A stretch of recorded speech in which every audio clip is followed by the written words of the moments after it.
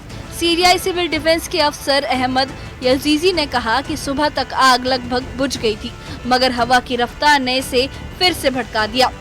आग ने जंगल के साथ साथ लोगों के घर और खेतों को भी अपनी चपेट में ले लिया है।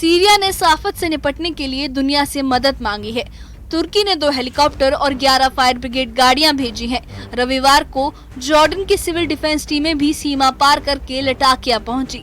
सीरियाई आपातकाल और आपदा प्रबंधन मंत्री रायद अल सालेह ने कहा कि ये हालात बेहद दुखद है। लाखों पेड़ जलकर राख हो गए हैं जो हमारे लिए ताज़ा हवा का जरिया थे। टीमें अल फरून लोग प्राकृतिक रिजर्व को बचाने की कोशिश में जुटी हैं। सीरिया के लटाकिया में जंगल की आग ने सैकड़ों परिवारों को बेघर कर दिया और हजारों हेक्टेयर खेत व जंगल राख हो गए। यूएन के एडम अब्दुल मौला ने कहा कि हम आपदा की गंभीरता का जायजा ले रहे हैं। तुर्की और जॉर्डन की टीमें हेलीकॉप्टरों से मदद कर रही हैं, मगर युद्ध के बच्चे बारूदी सुरंग आग पर काबू पाने में मुश्किल डाल रहे हैं।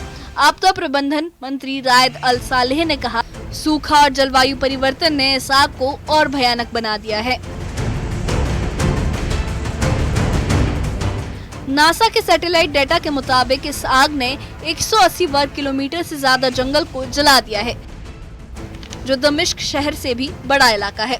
2023 के आंकड़ों के मुताबिक सीरिया के जंगल 5270 वर्ग किलोमीटर में फैले हैं, यानी 3 दिन में मुल्क के 3% से ज्यादा जंगल खाक हो चुके हैं। लंबा सूखा, कम बारिश और तपती गर्मी ने इस आग को और भयानक बना दिया है।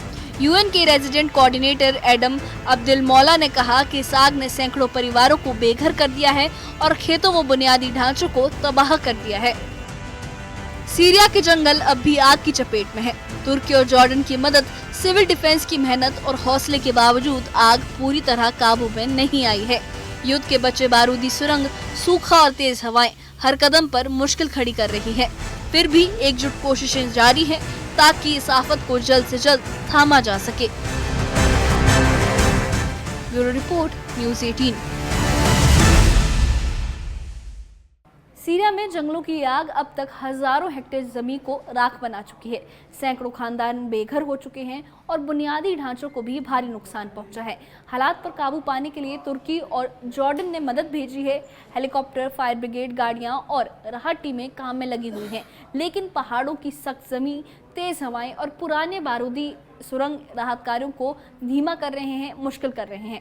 नासा के आंकड़ों के मुताबिक ये आग अब तक 180 वर्ग किलोमीटर जंगल को जला चुकी है, जो दमिश्क शहर से भी एक बड़ा क्षेत्र है।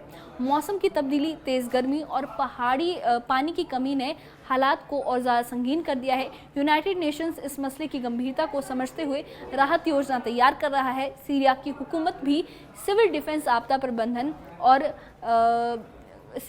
आपदा प्रबंधन के साथ मिलकर लगातार हालात पर नजर रखे हुए है। फिलहाल आग पूरी तरह बुझी नहीं है, लेकिन कोशिशें जारी हैं। हर राहत कर्मी अपनी जान हथेली पर रखकर इस आफत से निपटने की कोशिश में जुटा है। आने वाले कुछ दिन बहुत अहम होंगे, क्योंकि मौसम, संसाधन और इंसानी जद्दोजहद, इन तीनों की कोशिश ही मिलकर इस हालात को स्थिर कर सकती है। इस बारे में आपका क्या कहना है? हमें कमेंट बॉक्स में अपनी राय ज़रूर बताइए और इससे जुड़े अपडेट्स के लिए और ऐसी ही खबरों के लिए हमारे चैनल के साथ बने रहिए। हमारे चैनल को सब्सक्राइब करिए। शुक्रिया।